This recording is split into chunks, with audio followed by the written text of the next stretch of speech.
প্রিয় ভাইরা, আমার প্রোফাইলটার নাম হচ্ছে এফকে ফয়েজ, সাথে ওমানও আছে। তো আমি মাঝে মাঝে ওমানে বিষয়ভিত্তিক নিয়ে ভিডিও বানাই। তো আমি আজকে ওমানে 16 বছর ধরে অবস্থান করতেছি। তো ওমান সম্পর্কে আমার কিছুটা অভিজ্ঞতা হয়েছে, বিদায় আপনাদের সাথে মাঝে মাঝে শেয়ার করি। দুইটা আমি সমস্যা পড়ে গেছিলাম অনেক আগে। এই সমস্যাগুলো কি হচ্ছে, আপনাকে কি হয়েছে আমি শেয়ার করতেছি। সেটা হচ্ছে কি, আমি যখন নতুন ভিসা লাগাইছিলাম, মানে নতুন আসতেছি ওমানে, নতুন আসার সময় আমার ভিসা লাগছে।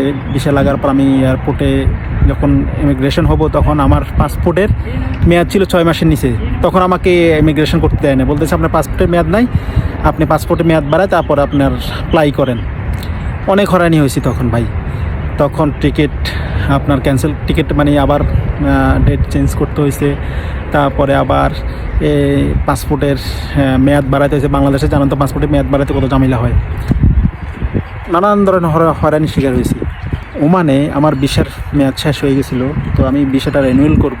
তো আপনার পুলিশ স্টেশন গেছি, যাওয়ার পর ওইখানে ভিসা আমার আইডি কার্ড দেয় নাই, বলেছে আপনার এটা ভিসা লাগবে না, আপনার পাসপোর্ট মেয়াদ 6 মাসের নিচে।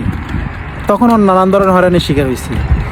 তখন আমি কী করছি, ভিসা তো লাগে না, পরে আমি পাসপোর্টটা নিয়ে এম্বাসিতে নিয়ে 1 বছর মেয়াদ কইরা তারপর আমি আবার ভিসা লাগাইছি। এই দুইটা হয়রানির কথা আপনাদের শেয়ার করলাম।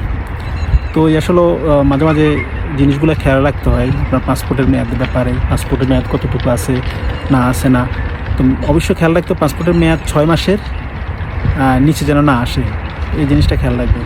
আরেকটা কথা হচ্ছে কি, আপনি যদি দেশে যান, আপনার ভিসার মেয়াদ 6 মাসের উপরে আছে, ভিসার মেয়াদ যথেষ্ট পরিমাণ আছে, তো আপনি খেয়াল করেন পাসপোর্টের মেয়াদ 6 মাসের নিচে, তখন আপনি আবার যদি রিটার্ন আসতে চান, আপনার সহজে আসতে পারবেন। আপনার পাসপোর্টের মেয়াদের শেষ হবার 1 দিন আগে হলেও আপনি চলে আসতে পারবেন, যদি ভিসার মেয়াদ আপনার যথেষ্ট পরিমাণ থাকে, 6 মাসের উপরে থাকে। 6 মাসের নিচে থাকলে কিন্তু আপনার আসতে সমস্যা হবে, ঝামেলা পড়বেন। তো এই জিনিসটাও খেয়াল রাখবেন। তো সবাইকে ধন্যবাদ, আল্লাহ হাফেজ।